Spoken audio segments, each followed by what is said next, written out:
Alex was sitting in the interrogation room, the same one DeSean was in not too long ago. Although Alex knew not to talk, for some reason he didn't feel like being silent. A police officer walked in. Alex, you just can't keep yourself out of trouble, can you? It's a skill, I guess. First assaulting an innocent kid and now murder of a hardworking adult.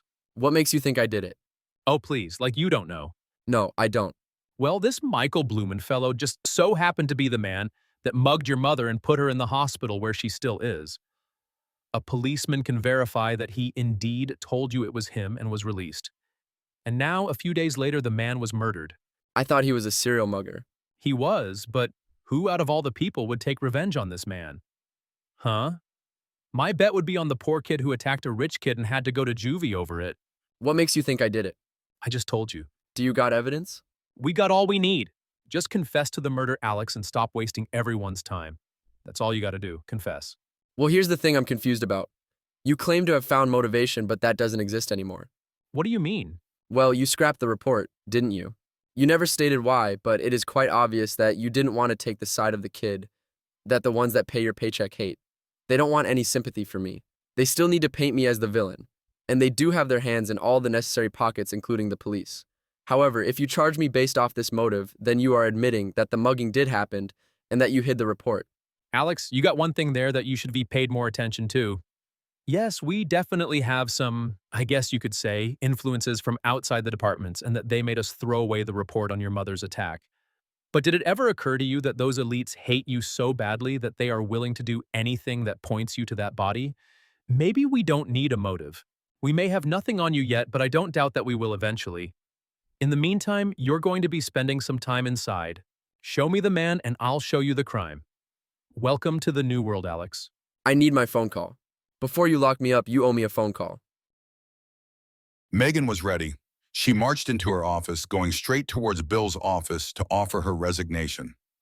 A small part of her mind was telling her to stop, but there was nothing stopping her. She knew this is what she had. Meg, someone is here to see you.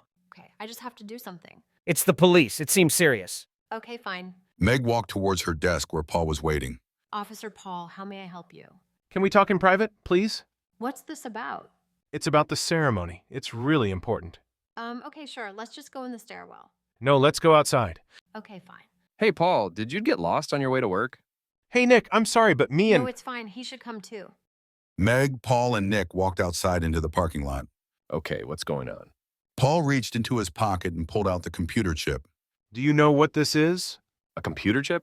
Yes, but do you know what this chip contains? Megan and Nick paused. No. I found this in one of the evidence bags we gathered from the ceremony. One of the men must have dropped it there. It is a map that leads to somewhere in the city. I think it's where the Monkey King live. Why are you telling us this? I told Paul about my true intentions of talking with the Monkey King, which was the reason why I was there. The deal is that this tracking device is high level. A tracker this sophisticated only came from the FBI, the CIA, or any of these high-level agencies. We have trackers at our department, but none of this caliber. Which only means... Megan and Nick were nervous that Paul was suspecting them. that there were feds at the ceremony, or at least undercover agents. Which also means that the whole event was a setup. One put a tracker on their vehicles, but they dropped the chip. Wow, what are the odds? Yeah, that is bananas. So bananas. Are you guys okay? Yeah, we're fine. Anyways, you should have it. Paul handed the chip to Megan. We should all go together and find it. No, too many people could cause suspicion and three's a crowd. Meg goes by herself. That way they don't feel threatened.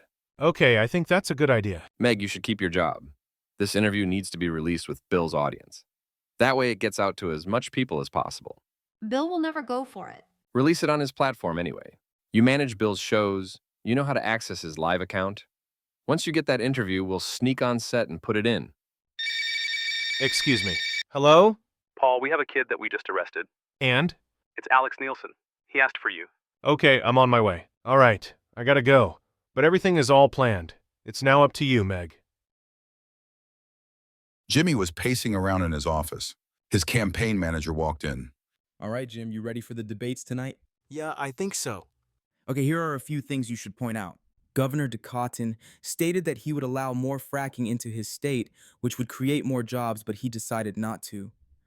Governor Bersetti advocated a high tax on capital gains, Listen, I think it would be better if I just answer the questions the moderator asks. I'm not too interested in participating in a roast battle. Jimmy, what's the point of me even being your campaign manager if you're just going to ignore all my advice? You ran for president extremely late, and now you're heading into the debates. You're going to need help. Exactly. I ran late. Majority of the media said I'm too late. Most people don't know I'm running, which is why I can't play this game that all politicians play. What game is that? This finger-pointing, self-praising, motivation man bullshit that they all do. Nobody knows me? Good. That means I have to be noticeable, and to be noticeable, I have to be different than all of them. Okay, you're right. Your job is to run the way you want to run, and my job is to promote you. I'm sorry. It's all good. You've done a good job, and you've been by my side. All right, go kick ass in the debates. Will do. DeSean and his crew were sitting on their corner. It was another slow day. Usually the more a city rots, the more drug addicts emerge. But it seemed like the city was so rotten that even the drug market was rotting away with it. You see Keyshawn's girl? I see her every day, if you know what I mean. Jamal, why you keep talking like you're telling riddles? What you mean? Shit, dog, you saying shit like, I see her every day, if you know what I mean? Nigga, if you don't think we know what you mean, then why say it like that? I think I know how to talk to people, motherfucker. Nigga, I think it'd be best if you don't talk at all. Enough of that shit. You know why we ain't selling good lately? Cause you fools keep talking and not selling. While you niggas were bullshitting about the way Jamal talks, customers are walking by. Have you heard the quote, there is no such thing as strangers, only friends you haven't met yet? Here's a better version of that. There is no such thing as strangers, only customers you haven't sold to yet. Everybody walking by here is a potential customer, but they only a customer if they know you selling. If people were interested in listening you two fools talk, we'd have a line up here, but we don't. So only open your mouth when you trying to sell this shit. D, we ain't selling anything cause you had a white boy here. Ain't nobody gonna trust a white motherfucker sitting in a corner where dope is slinging. They all assume he's 5'0". No disrespect, D, but he right. Well, he ain't here no more, so it don't matter. An older man approached DeSean and his crew. Boss want to see you. Just me? You and Jamar. DeSean and Jamar followed the man down the street. D, what you think this about? I don't know, Jamar, but I hope it ain't what I think it is. Paul entered the local prison where Alex was waiting for him inside. Alex looked like hell. He looked as though he's been sleeping outside for the past few days, if he even slept at all. I thought you were too young to be in prison, hence why you were in juvie last time I saw you. I guess they just passed a law that said if it's murder, it's automatic prison. So what do you want? Well, you said if I needed help to call this number and ask for Paul, which I did. But that wasn't supposed to be a coupon to do a free crime, Alex. So you obviously didn't learn your lesson, huh? Officer, you gotta help me out here. You admitted yourself that I was a good kid. If you thought I was capable of murdering someone in cold blood, then you would have never said that. Alex, last time I saw you, you were talking about how you're going to start taking matters in your own hands after I told you that shitbag was released. The police don't even know about that conversation. Jesus, Alex, I give them that information, you would be fucked. I wouldn't, though. Paul, you know they hid that report. Even if they heard what I said to you, that would mean they admitted that they buried it. It would reveal that they set a criminal free on the streets to satisfy their masters. Alex, you don't know what some of these cops are willing to do to get ahead. If they can frame you for that murder and use that to get a promotion from whoever is funding this police force, they'll do it. I know, which is why I need you to prevent that from happening. How? I don't know. You're the policeman. Okay, I'll see what I can do. Thank you. But Alex, I need you to answer this question, though. Did you murder that man? Who? Don't play games with me, Alex, especially when I'm putting my ass on the line for you. Did you kill Michael Blumen? No, I did not kill him. Okay, let me see what I can find. Hello, America, and welcome to the Republican debates. The first topic we'll cover is China. As we know, China is the biggest economic competitor and military competitor to the United States. Going from left to right, starting with Governor Bersetti, how would you counter the China threat? First of all, I just want to thank you for moderating this debate, and to all the great American people that are watching this tonight. I'm a fighter, and that is how I'll handle those who pose as a threat to the United States. We will cut all ties with Chinese manufacturing. Other countries like Vietnam, Cambodia, and Mexico will be used as place to build cheaper goods without China. Once it crumbles, it will be easier for our troops to contain the area. Congresswoman Gowan? China is a threat to our democracy. They want to rule the world, and in order to that, you must have to go through the United States. That is a fact. Because of this, China will most likely attack us and our good people, because we choose to not be bullied by them and their bloodlust. To combat this, we must attack first. China will experience firsthand the power of this great nation. If it means we stop doing business, they're good. The consequences of China not trading with the United States hurts China far more than it will hurt this great nation. Billionaire candidate Jimmy McLeod? Candidate is just fine, and to answer your question. Listen, has anybody ever asked themselves, why are we trying to start a war with China? They say that China hates our country. Yet where is the nearest Chinese military base to the United States? Take a look at where our military bases are located. They are all surrounding China, Russia, and Iran. Of course, they'll act aggressively towards these military bases, and when they do, we use that as a justification of war. China has over 300 nuclear weapons. The U.S. has over 1,000, but it only takes 50 to 100 to end the world, so it literally doesn't matter. And as far as economics goes, no country has benefited more from China than the United States, but because China has also benefited too, we see this as a bad thing. When I hear other candidates advocate to cut ties with China, it will put the American people in a much bigger stranglehold than it already is. Do you really believe that when a citizen will be homeless with their family and they don't know if they're going to be able to eat for the next few days are going to be like, well, hey, at least China is struggling too? No, literally no one would care in that position. And even if you did want to cut ties off with China, you wouldn't do it by finding a replacement. There is no replacement for cheap manufacturing. But you won't need to. Post-World War II, the US, Germany, and Japan were the 3 top manufacturers in the world. Why? Because everything was so cheap, the quality was valued more than price, and those 3 made the best quality products. If money wasn't an issue for you and you went shopping, would you focus on price or quality? Probably quality. There's a reason Rolex is still in business, because rich people value quality over cheap price when they go shopping, because money isn't a problem for them. So what happened? Well, in 2001, 2 things happened. The War on Terror and China joining the WTO. The War on Terror has costed this country at least $13 trillion most have, which could not have been funded without the overprinting of money, which, of course, increases inflation, making everything too expensive. Because the world is too expensive, the world now favors price over quality, whereas before, it was the other way around. So if you need to not rely on China, then make everything cheaper, and a good start would be to end all wars, military operations, and bases worldwide, including the ones surrounding China. So, Candidate McLeod, you would just give in to our enemies? What makes you think China is our enemy? They're just an economic competitor. Here's a question for the American people. Would you rather be homeless but China will suffer? Or would you rather be financially secure but China thrives? That's really the question. Or there's a third option: everybody dies because of a nuclear war. So would you even sanction China for its multiple human rights violations and its... Not only will I not sanction China, I will lift all sanctions worldwide. Lift all sanctions with Russia, Iran, Venezuela, everybody. I know that sounds completely absurd, but if the U.S. lifted all sanctions, we could have at least $200 to $300 billion annually and creating over 500,000 jobs. So you would do businesses with these dictators? Sanctions create dictators. Fidel Castro became a dictator after the sanctions. Saddam Hussein became a dictator after the sanctions. The sanctions are meant to target the poor and middle class of countries. That's who they affect. So what happens if the majority of the country is crumbling? Well, you are forced to put it through martial law in order to keep it afloat. No different than if the country is under attack or if there is a deadly pandemic. But the citizens don't know, and we take advantage of it by staging coups to overthrow these regimes and place in one that we like instead. That's how sanctions work.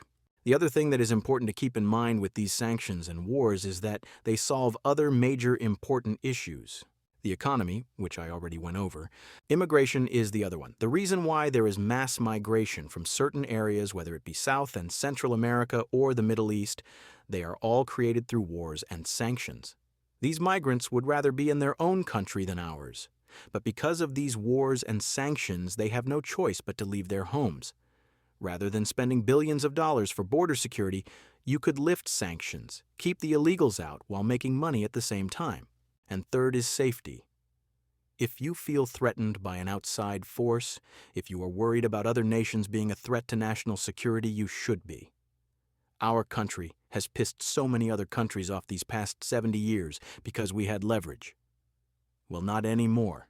More countries are standing up against us and we don't have the power and more to keep them down. If we stop oppressing these other nations, then we won't have any enemies. The reason why Japan and Germany are such loyal allies isn't because we beat them in a war. No, it's because we helped rebuild their countries after the war. If we spent half a quarter of the money that we spend on bombing a country on helping the country instead, we would have more allies.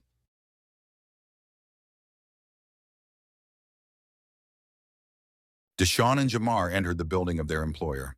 He wasn't just their employer. He was the kingpin, the man they weren't supposed to know. Shit, D, why would they want to see us? The only reason he would want to see the corner boys is if we getting a promotion or if he pissed at us, and we ain't done shit recently to get a promotion. DeSean and Jamar were led into his office. As soon as they entered the room, they knew exactly who it was. He commanded the room with his presence. He had the confidence of a man who knew he couldn't be touched. His calmness made the two nervous. All right, so you niggas run the street out on Marlin? Yes. Anything go down recently? What you mean? None of yous do anything? Any other members of your crew do anything I should know about? DeSean and Jamar stayed silent. You see, cause I heard that some civilian got fucking iced out on Rupert Street, not too far away from your corner. The fucking 5-0 showed up. So we got a murder of a civilian not too far from your corner where y'all are slinging dope. And none of y'all have heard of it? We heard of that. We just weren't sure if it was anything worth reporting about because you know that shit happen all the time. I heard they arrested the nigga who did it. As a matter of fact, he ain't really a nigga if you know what I'm saying. We do. I heard this white motherfucker was hanging around your crew for a bit. First of all, did any of my men holler at you and gave you permission to let some fucking random ass white boy in your crew? No. No? Then why was he there? We needed the help. Shit, you need an ass whooping.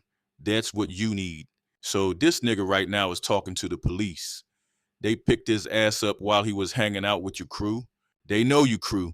They know what you do. They know your stupid asses are associated with me. You see where I'm going with this?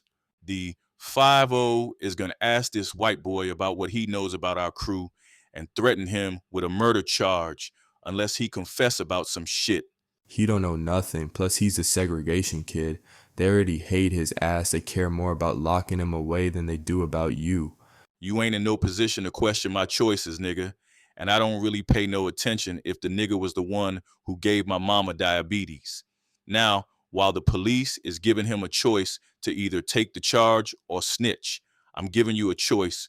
Your crew is finished permanently, and I don't mean you unemployed. I mean, I get main man over to ice you motherfuckers. Or when that kid come out from inside, you gonna take him out. To the ball game? Nigga, did you really just ask me that? What you mean? Ice the nigga. Put his ass in the ground. Is that clear enough? Okay, will do, boss. Paul went to Phil's office. Paul, what can I do for you? I heard you locked that Nielsen kid up. Yeah, we did. Who gave the report on that? Push Invento. Did they conclude that he did it? No, we made that conclusion after we found out who the victim was. Right, but we can't go on that because it would reveal that we buried his arrest. We don't need the report. We got something else. No.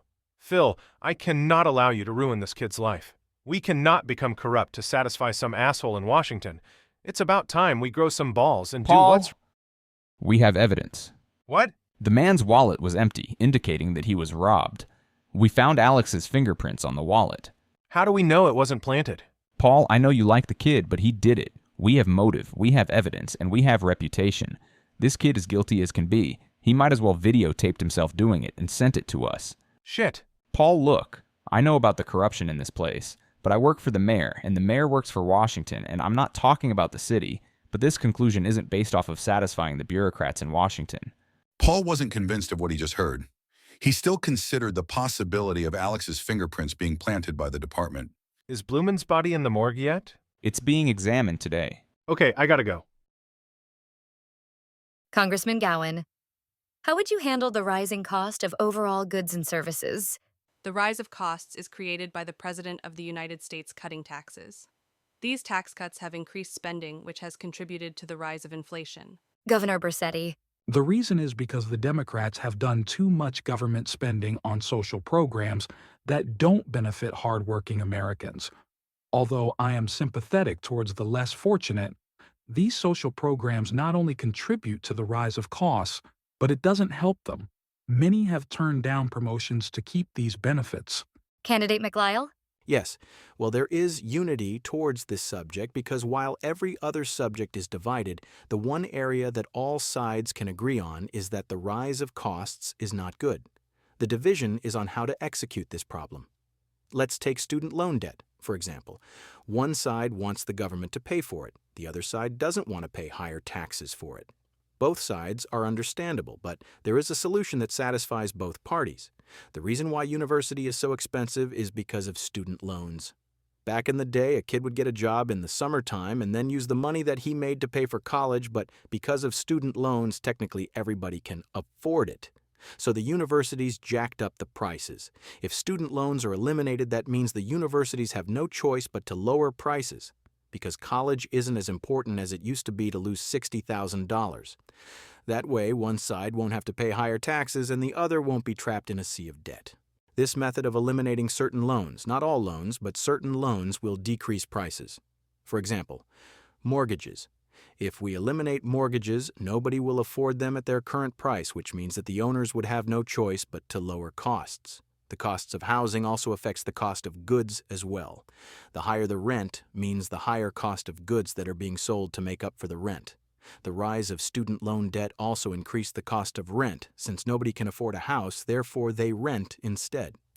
By eliminating student loans and mortgages, we will drastically lower the costs of housing, rent, consumer goods, and universities.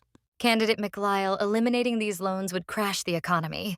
Do you know what avalanche control is? Avalanche control is when there is a buildup of snow on a mountain and the city sends workers to purposely cause an avalanche. Why? The reason is to prevent a bigger one. Right now, our economy is in a huge buildup of debt, and the debt is building up more and more, risking a larger avalanche. But nobody is doing avalanche control. This bubble that the economy is in is expanding more and more, and the bigger the bubble, the bigger the pop. The problem is nobody wants to pop it because nobody wants to take the blame for the bad economy. Candidate McLeod, if these loans aren't available, the economy wouldn't function due to the lack of spending. There already is a huge lack of spending. 90% of this country can only afford to eat one meal a day. Right. And the only reason they can eat is because of loans. Loans are the reason why they can't have more than one meal, which, by the way, is the reason why the crime rate is bigger than it has ever been. I brought up earlier how sanctions are used as a weapon against foreign countries. Well, here's another one. Loans. Our government gives a loan to another country that they know they can't pay it back. This, as a result, puts the country in a position to be forever obedient to the U.S. Not to mention it gives the United States leverage to take the country's assets as collateral, whether it be resources, land, or control. There is a term for this: predatory lending. Predatory lending is illegal in some states, yet the banks do this to the American people, holding them in the palm of their hands. Megan was watching the debate from her apartment. Even though her job was to analyze the debates to create notes for Bill, she couldn't bring herself to pay attention. She was growing tired of her job, but she was glad that she didn't quit. She needed it. Having an apartment, be it small, was a luxury in the society she was living in. Our next topic, and probably our most important topic for this debate as it is for every debate, is the Monkey King. Recently, the Monkey King has self-immolated in front of the Capitol, as well as immolating attendees and shooting police officers at the Robert Ziegler ceremony. How would the candidates take down this group? Congressman Lippman? The Monkey King is a terrorist group. Let me be very clear. They are a terrorist group and must be taken out at all cost. If we have to use drone strikes and take out a neighborhood, so what? They will understand that to make an omelet, you have to break a few eggs. The Monkey King is a threat to democracy, and they will be treated as such. The people will understand. Congressman Lippman, if the Monkey King headquarters was actually in the north side of the city where you and your donors live, would you still advocate for drone striking the neighborhood then? Candidate McLyle, please wait your turn. He should answer that question. Candidate McLyle, you will get your chance. Governor Bersetti, your take on the Monkey King, please. The Monkey King need to be taken out at all cost. The reason why the Monkey King are still active and growing more than ever is that the Congresswoman Lippman and her fellow associates have not granted more arm funding to the local police force. If I were president, I would not only fund the police force, I would enforce the military to take out the Monkey King permanently. The Monkey King are growing in size because of the state of the country that you put it in. If we fix the system, the Monkey King won't exist because there would be no need for them. Even if you go to war with them, it might not go so well. The Monkey King have more members than the military. A friend of mine was telling me that the leaders of this country are run like a street gang. They got their muscle, the business, the product, the lobbyist, but nobody knows the kingpin. But I think I know who the kingpin of this country is, and here's a hint. They're agencies with 3-letter abbreviations. It is clear that Mr. McLyles is a terrorist sympathizer. We don't negotiate with terrorists. We treat them as such, and if it means we use excessive force, then so be it. Megan was disgusted by what she was watching. These idiots are going to cause a civil war. She quickly switched over to Bill's show, who was live streaming the event. I don't know what Jimmy McLyle was thinking, but it is clear that he either wants to divide this country by siding with the Monkey King, or he hates this country and wants to see it destroyed. Either way, he won't get my vote. We're taking live calls from our audience right now. Hi, Bill. Big fan of the Bill Shea Show. Although I disagree with your take on McLyle's, I was really impressed with him. I think the people are tired of the same old politicians saying the same thing, but nothing changes. McLyles doesn't know what he is talking about and clearly wants to see this country destroyed. Honestly, I wouldn't be surprised if he was behind the ceremony attacks. Okay, we're getting another one. Hi, Bill. How can you say that McLyles hates this country when he is providing solutions that benefit all sides of the American people? The only people that suffer from his policies are the establishment. I say it because I know it. I get paid because I know what I'm talking about. That's why you're calling me, and I'm not calling you. The Monkey King need to be taken out at all costs. I don't care if we burn down the country for it. The calls on Bill's show encouraged Megan to turn off her TV and go straight to her desk. She pulled out the chip that Paul gave her and plugged it in her computer. This was it, she thought. This is the last chance to save the country from a civil war. Paul went down to the morgue. Where can I find Michael Blumen's body? It's over at Section C. Excuse me, are you working on Michael Blumen's body?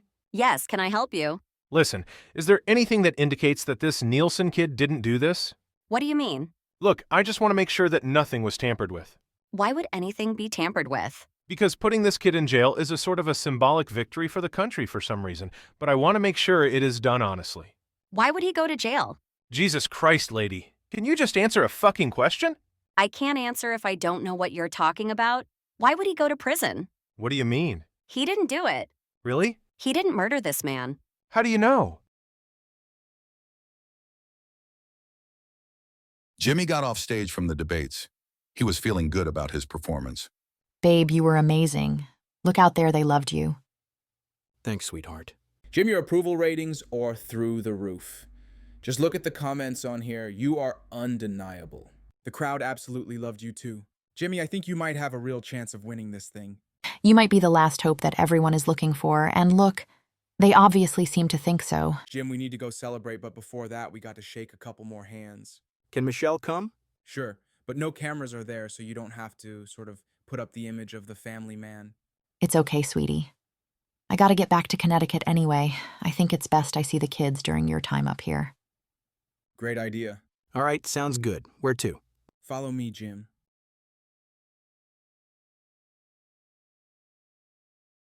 Alex was sitting in his cell. He knew it was over. He started to think back on the day he beat up his classmate. He acted on his instincts, and it potentially costed him his life. The regret started infecting him, like what DeSean told him earlier.